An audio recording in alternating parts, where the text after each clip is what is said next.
Welcome back to Mitchell Ming's Vids, where we spotlight stocks with extreme momentum.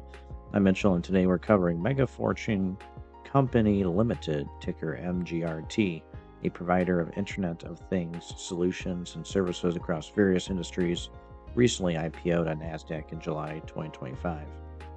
This week has been insane for MGRT. After trading in the low single digits, shares erupted yesterday, December 17th, surging over 143% intraday on massive volume, hitting highs around $15.60 before closing near $13, driven purely by momentum trading and retail buzz in this low float name. Today, December 18th, volatility continues with sharp swings, underscoring the high risk nature of these post IPO small caps. No major company specific catalyst announced, but the move highlights explosive potential and pitfalls in emerging tech plays.